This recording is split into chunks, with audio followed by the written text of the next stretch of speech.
cyose gishize tubonetse ubuntu izina ryayo rihabwa nta n'umwe wavuga ngo hari icyo yakoze kugira ngo abe byose ni ubuntu bw'Uwiteka yote ni kwa neema yake pekee. Reka duhaguruke dusoma Uwiteka. Acha tusimame tusome maneno ya Mungu. Yohana 16 turahera ku murongo wa 7 tanzia shairi ya 7 turageza ku murongo wa 15 tutafikisha 16. Yohana 16 shairi ya 7 tunasoma za Yesu Kristo. Tutasoma kwa jina la Bwana wetu Yesu Kristo. Ariko ndababwira ukuri yuko kizagira icyo kibamarira ari uko ngenda, kuko nintagenda umufasha atazaza aho muri, ariko ningenda nzamwoherereza ubwo azaza azatsinda ab'isi abamenyeshe iby'icyaha n'ibyo gukiranuka n'iby'amateka iby'icyaha kuko batanyizeye, n'ibyo gukiranuka kuko njya kwa Data kandi namwe muzaba mutakimbona, n'iby'amateka kuko umutware w'ab'isi aciriweho iteka. Ndacyafite ibyo kubabwira byinshi, ariko ubu ntimubasha kubyihanganira. Uwo mwuka w'ukuri naza azabayobora mu kuri kose, kuko atazavuga ku bwe, ahubwo ibyo azumva nibyo azavuga, kandi azababwira ibyenda kubaho. Uwo azanyubahisha, kuko azenda ku byanjye akabibabwira. Ibyo Data afite byose ni ibyanjye, nicyo gitumye mvuga nti azenda ku byanjye abibabwire. Hasigaye igihe gito ntimumbone, maze hazabaho ikindi gihe gito mumbone. Amen. Turasenga. Turagushimiye, turaguhimbaje Uwiteka Mana yacu, tugushimiye umugoroba mwiza uduhaye, izina ryawe rihabwe icyubahiro. None Data, ijambo ryawe risomewe mu matwi yacu, turakwinginze kugira ngo iri jambo risomwe uze Nyagasani Imana urituganirize muri uyu mugoroba. Uwiteka ndakwinginze kamuhere kugira ngo waje imbere yawe utaha ubusa, buri wese ageze imbere yawe muhigiriro rye rimukwiriye. Ufate gahunda zose, uze wibere ku murimo usanzwe ubigenza, icyo ducyashye imyuka mibi y'abadayimoni, kuko Data uzitugotesha amaraso yawe. Byose tubikwambaje mu izina rya Yesu Kristo. Tubasha kwicara. Izina ry'Uwiteka Imana mu izina rya Yesu Kristo. Kwa jina la Yesu Kristo. Dushimira Imana cyane kuba twongeye kuboneka imbere y'Uwiteka Imana. Tunamshukuru Mungu kwamba tunaonekana malangoni pake. Icyumweru cyose gishize Mungu alichunga wiki yote ambayo imekwisha. Twatanze ngo tube turiho. Hakuna kitu tulitoa, byose ni ubuntu bw'Imana. Bali kwa neema yake tubonetse turi bazima. Onekana tu Yohana yadukoreye izina ryayo rihabwa. Hari benshi bapfuye, kuna wengi walifariki, uriho ntacyo batanze. Kwa huko hakuna kitu. Hari benshi saba muri koma, kuna wengi waliho ntacyo batanze, lakini wewe byose twitwaze zayo. Imana yadukoreye izina ryayo rihabwa icyubahiro. Yalitenda hiyo apewe sifa kwa jina. Yongera ku magambo ari kuvuga ngo akamaro k'Umwuka Wera. Damani ya Roho Mtakatifu. Akamaro k'Umwuka Wera. Damani y'Umwuka Wera ni iki? Umwuka Wera Roho Mtakatifu niwe muyobozi. Yeye kiongozi. Kubera ko umuyobozi ana kiongozi niwe uzi inzira unyuramo. Yeye anajua ntabwo yize. Umuyobozi ni wangu. Umwuka Wera ni umuyobozi. Roho Mtakatifu. Amen. Oya yumve neza. Sikia vema. Yo umuntu ari umuyobozi. Kama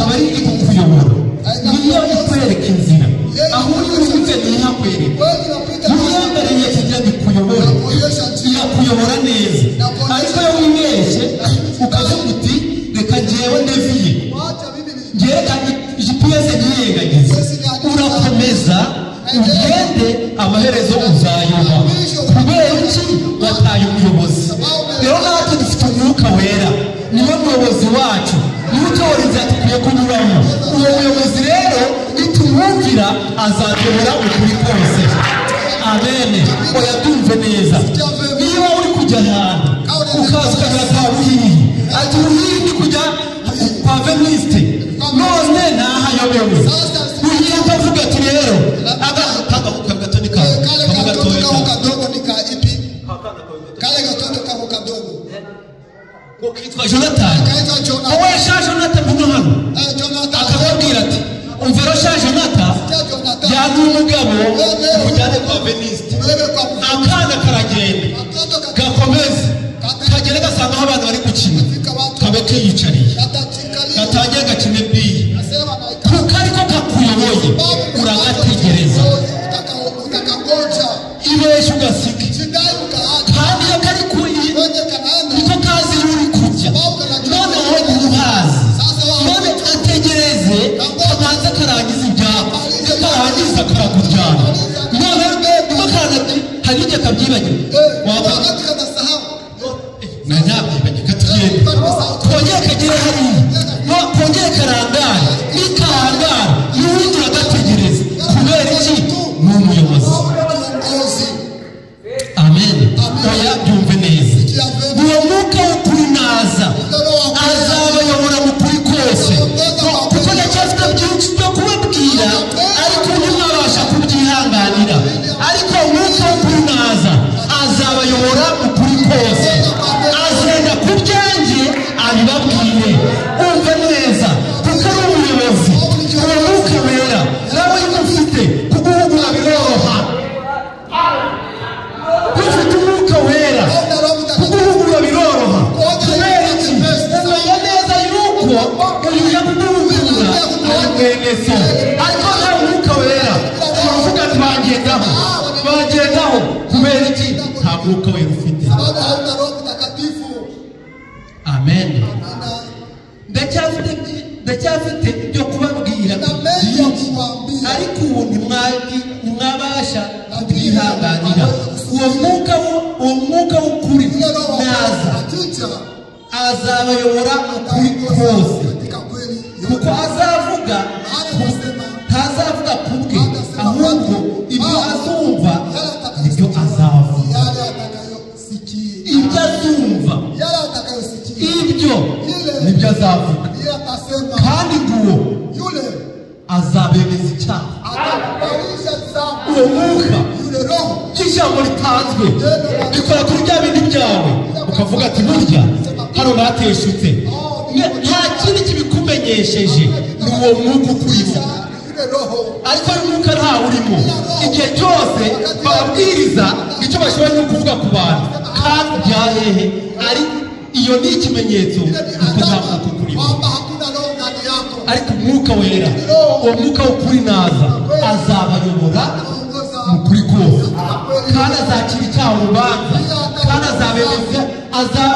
azamenyesha n'isi icyaha cyabo nicyo gituma ijambo ribwirizwa ubona umuntu araje agapfukama upfukamishijwe n'iki oya sinzwe n'urubanza azabemeza iby'icyaha cyabo uwo mwuka wera ni umwuka wera yigishije akigisha nawe uri mu mwuka wera bituma yumva uburebure bakuru ubundi kubera iki abari mu mwuka wera nibo bana b'Imana nta mwuka wera nta juru uzaba nta mwuka wera ntaho uva ntaho ujya kandi umwuka ni umuyobozi oya byumve neza abisirayeli bavuye mu gihugu cy'Egiputa Mose Uwiteka Imana abwira Mose iri inkingi niyo mutegereza gukurikira iyi nzira nta bundi mwigeze muyinyuramo none inkingi imbere yanyu niyo irabayobora muyikurikire. Amen. Oya mubyumve neza, muyikurikire, niwo muyobozi. Aho iri muhagarare murahagarara, nikomeza murakomeza, aho ihagaze muhagarara. Kubera iki? Niyizi yo muri kujya. None natwe dufite umwuka wera, niwe muyobozi wacu. Amen. Niwe uzi iyo turi kujya. Nicyo gituma umwuka wera ngo azenda ku byanjye abibabwire, niwe uzabayobora. Aho munyura uzahababwira. Nicyo gituma tuza gutegera amatwi ijambo ry'Uwiteka Imana kugira ngo twumve icyo umwuka atubwira. Oya twumve neza. Ni ukuvuga ngo umwuka wera, intumwa zari zihishe zitabasha kuvuga izina rya Yesu, zimara igihe kinini cyane zihishe. Ariko umunsi umwuka wera yaje, maze Pawulo arasohoka aratangira avuga ati nimwumve wa wundi mwishe umwami na Kristo. Ryari umwuka wera yaje, ariko bari bihishe batabasha kumuvuga, ariko umwuka wera aje barahaguruka. Ariko muri kubyumva neza? Oya byumve neza. Umwuka wera yaje, aje baratangira baravuga, baratangira barakoresha, umva barabwiriza ko mwari mwihishe none bibaye bite ko mwishyura. Oya, wa wundi niwe ukora imirimo muri twe, ntabwo ari wowe, ahubwo ni umwuka wera uri muri wowe. Amen. Oya byumve neza, umuyobozi ni wa ngombwa. Uwo mwuka wera naza azabamara ubwoba. Amen. Uwo mwuka wera, kubera ko ni ukuvuga ngo ntabwo twiye duhabwa umwuka wera w'ubwoba, twahawe umwuka wera w'ubushizi bw'amanga. Nicyo gituma Petero yahagaze ku maguru abiri aravuga ati uwo mwishe mwabambye Imana yamuhinduye umwami na Kristo. Uwo niwe gukorera muri twe, ariko mbere bataramubona bari bihishe. Uyu mwuka wera kurimo, ubona mwene data ukabona ko ari we mukunda. Uyu mwuka wera kurimo ntawe yikuza, ukabona ko ari icyo uri cyo, ahubwo igihe cyose ubona ko abandi bakuruta. Amen. Oya byumve neza, umwuka wera amanutse. Ntabwo Petero avuze ati yaruzuye umwuka wera, never. Ahubwo yarebye mwene data, uziko kumutwara ikimi cy'umuriro, uziko kumutwara ikimi cy'umuriro, n'udakara mugenzi ati ko nawe kukiriho, nawe ko kiriho. Kubera iki? Umwuka wera yaje, buri wese abona ari muto kuri mwene se. Amen. Kubera ko bari umwuka wera bose babaringana. Amen. Kandi umwuka wera aje, buri wese yumva mwene se. Mubatangira kubari kuvuga mu rurimi rw'iwacu, nunda kumva turi kuvuga mu rurimi rw'iwacu. Kubera iki? Ijambo ry'Imana ntabwo ari Igifaransa, ijambo ry'Imana ntabwo ari Icyongereza, ijambo ry'Imana si Ikinyarwanda, ijambo ry'Imana ni ururimi rukomoka mu ijuru. Umva n'abuzuye umwuka wera. Oya byumve neza, ni ukuvuga twahereje umuhanuzi Buranamu kugira ngo afate imitima y'abana ayisanye y'abasi, ariko igihe yazanye umubatizo mu izina rya Yesu Kristo, abenshi ntibabyemeye. Basoma Bibiliya, none ko musoma Bibiliya iyo dufite nama akaba ariyo mufite. Kubera iki ijambo mutarisoma? Ntabwo barimenya, kubera ko umwuka wera umuyobozi ntawo barimo. Uwo mwuka wera naza ko batari babatije mbere y'umwuka wera, ariko aravuga ati nimutegereze mu murwa umwuka w'ukuri naza azabayobora mu kuri kose. Uwo munsi basohotse batangira kuvuga izina rya Yesu, baravuga ati wa undi mwishe Imana ngo ni umwami na Kristo uwo none nimwihane mubone guhabwa ubugingo buhoraho. None tugire dute? Nimwihane mubatizwe mu izina rya Yesu Kristo. Ako kanya abumvise iryo jambo baremera barabatizwa mu izina ritari rya Data, ritari rya Mwana, ritari rya Mwuka Wera. Babatizwa mu izina rimwe rya Yesu Kristo. Uwo mwuka niko yarabayoboye, uko niko abigishije. Ukavuze ati ntabwo azavuga ku bwe, ahubwo azavuga ibyo azanyumvana. Ariko mubyumva ndi ibyo azanyumvana ibyo azababwira. Amen. Ariko Yesu ajya kugendera avuga ati mugende mu mahanga yose, uwizera akabatizwa azakizwa, ariko mubabatize mu izina rya Data n'Umwana n'Umwuka Wera. Ariko arababwira ati nimugende mutegereze, mugende mutegereze umwuka naza azababwira icyo gukora. Igihe yaje uwo mwuka agihinduka arababwira ati burya umubatizo ntabwo ari wa wundi. Muri icyo gitabo niyo magambo yo kuvuga ati arega burya bariya nabo barihuse. Ariko ni kubyumva nuko nibagiwe uwo murongo nabo barihuse, ariko barihuse ntibategereza kumva ibyo umuyobozi ababwiye. Umuyobozi niba avuze ati utegereje, wategereje urirukanswa neza. Abandi nabati babarakumbutse babaragiye. Ati burya babavuze bati ni ukubatiza mu izina rya Data twese Umwana n'Umwuka Wera. Ariko bababwiye ngo mutegereze uwo mwuka naza, mwipfa kugenda, mwipfa guhubuka. Abategereje batangira kubatiza mu izina rya Yesu Kristo. Kubera iki? Uko yavuze ati uwo mwuka w'ukuri naza azabayobora mu kuri kose. Ni ukuvuga ngo nta Mwuka Wera ntaho wava, nta naho wajya. Niki? Nta Mwuka Wera kino gisenge ntiwakireba. Ariko ni buri Mwuka Wera umva urabyina utitaye ngo baranseka, utitaye ngo abakwe banjye bari kundeba. Icyo uri kureba gusa ni uri kubyinira. Bitewe n'iki? Umwuka Wera ukurimo. Oya yumve neza. Filipo abona Uwiteka Imana amwereka mu yereko, aravuga ati dore ngiri iyi nkone iri kugenda kandi ngiri gusoma ntiri kubyumva. Araza aramubaza wa mugabo ibi uri gusoma uri kubyumva? Uri kubyumva ibi? Ntabyumva, nafite ibinsobanurira. Nta Mwuka Wera se nabitaho. Niba nta Mwuka Wera ntabwo wabimenya. Natwe kubona twarabimenye ntabwo ari ububasha, ntabwo ari ubwiga cyane.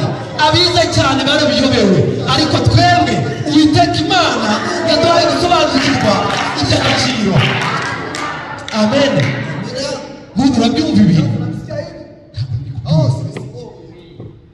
Ntabwo kubyumva. Uyajyanywe nk'intama bacecekera imbere ye, wigiye baruhuka intama icekera imbere bari kwikemura.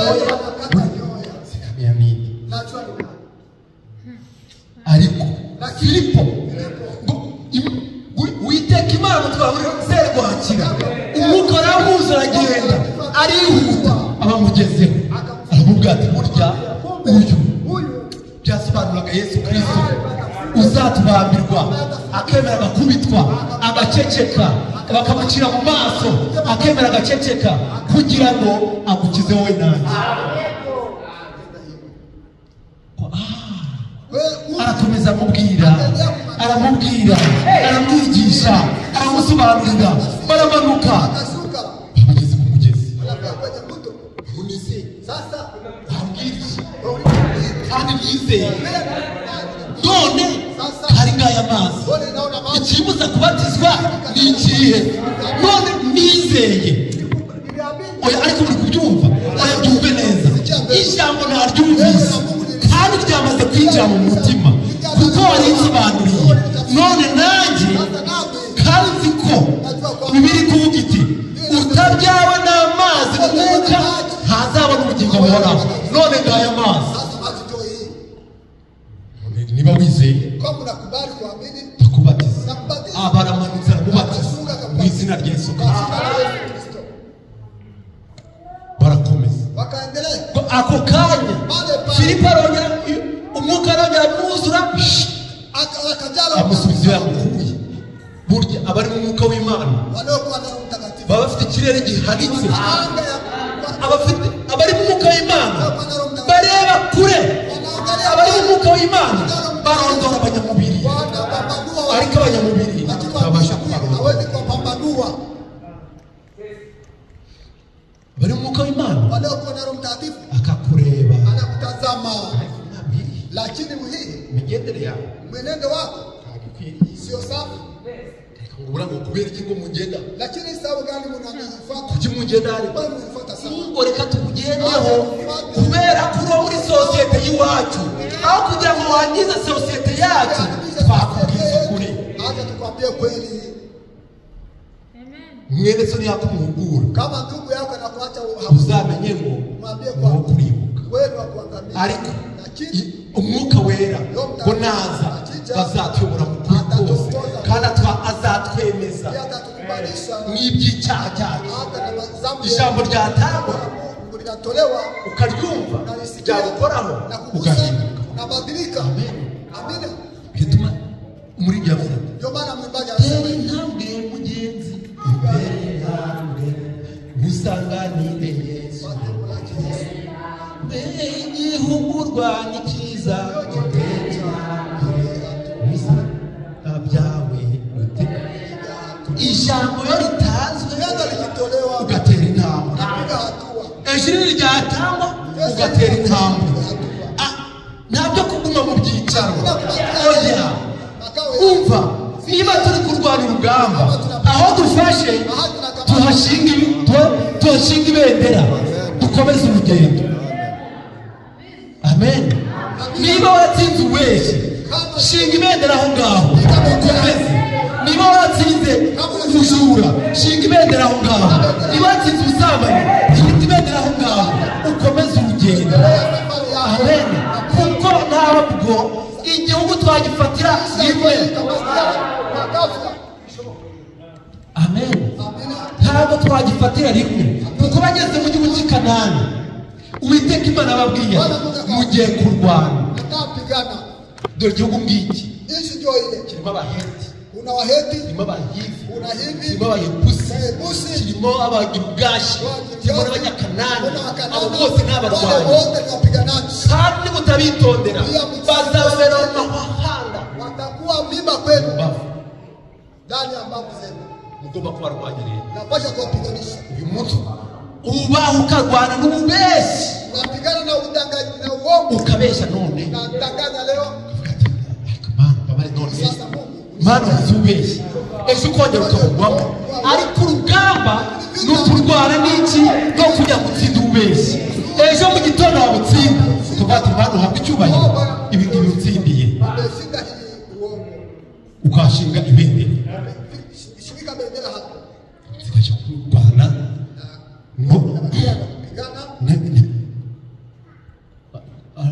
kwirahira na kuwapa wasitara unaokwala mega wasitara kauna kwala mubana uwo yakumarira iki icyo nacyo ukarwana nacyo udukiza n'umwe mu mwami wacu Yesu Kristo uwo wenyine ni wo kwirahira ukarwana nacyo wagitsinda ukashinga ibendera ugakomeza urugendo uko ijambo ritangwa ugatera intambwe ejo mu gitondo ukarwana n'irari ukarwana nabyo ukabirwanya usaba Imana iguha imbaraga ntabwo ntabwo byose abitsindira ariko ugenda utsinda kimwe ukomeza urugendo Imana ikishaka ishaka kureba umwete wawe umwete ubigira umwete ubigira amen umwuka wera niwe muyobozi uwo muyobozi niwe uzi inzira yeye anajua njia gaigire najua nifanye najua basi mimi nenda Tennessee kaenda ya nta GPS tenda bila GPS unajua nta GPS nakwenda bila GPS kweli nakwenda bien kweli abantu bajya biharako nzi kugenda naye njyamo nanjye mpaka naye nakuwa hafati rwose nagenda nakwenda kwenda wewe kule wabaye Tennessee jola kakuru jari kwa akira muzava hano hagenda hapa na kwenda Tennessee nenda Tennessee GPS ila GPS sha kweli naweza kuchosha ariko lakini unagira gutya nafanya hivi kandi nagenda no muzungu twatira imodoka nilikuwa hapa na mzungu noneho aho twatira kuva naho twatira kujya ndafata umugara muzungu arambye ati rero hano tuvuye hapa tunatoka mu modoka yanyu utaza kuyoba ati ndani ya gari msipotoke njia sawa kweli tukita mu modoka tukaipiga ndani ya gari ageze imbere alipofika mbele ageze kuri one way kwa hiyo aranga ageze kuri one way kwenye one way aranga aanza papa macho huko na huko acha kureba anza kutazama wait aja kuri abashizemo GPS imwereka ko ahari gukatira akamuonyesha kwenye ndakatira none ko kino gihugu akivukiyemo ukamukizi ukaba waragikuriyemo yagirije mejo bundi kandi nje aho twanyura kwenye tunapita ndashaka amubwira kana mwambia turn right akasikia hapa ukanya GPS kamwereka ngo ni uri budogo kubera iki najya aho yari kunyura naratuye twari muri downtown ntituye imyaka 2 ma can you turn right ungeweza kupita hapa no sasa no hapana jeritabye mama endelea mama wangu yagera imbere nafika mbele akabe aracangayikira akanakata he nakata wapi nani GPS iri kuvuga GPS agira mungu ko wihaze none ngahiyo no muri urugendo rujya mu ijuru nta munyabwenge ubamo twese umuyobozi n'umwe ni umwuka wera Franke nta kindi kiyumuyobora ni umwuka wera yaba Buranamu nawe nta kindi kimuyobora ni umwuka wera ntabwo yavuga ati njyewe njye wabihawe nawe aracyakeneye iki umuyobozi amen burya umuyobozi ni uw'ingenzi Imana idufasha iduha abayobozi beza iri jambo ry'Imana niwo muyobozi oya yumve neza ngo muri iyo minsi ngo nzabasukaho umwuka wanjye nimbasukaho umwuka wanjye abasaza bazarota n'abakecuru be n'abasore bereka n'abandi bahanura ryari basutsweho umwuka w'abaporoso b'abapantekote umwuka wera uvuye mu ijuru w'abapantekote urabeshya unatanganya sana contre la pénicotage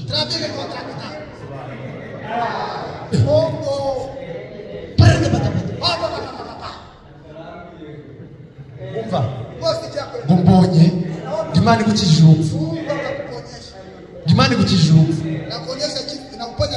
urubonye ute Imana yabinyeretse byahe byawapi haro bitaga yongo uyu munsi ari muri gereza ngo neretse Imana ngiramukije ngo tabituru none amaturo yariye none ari kuyarukira muri gereza kubera iki umwuka wera basutsweho ni umwuka wera w'inda hari umwuka wera w'Imana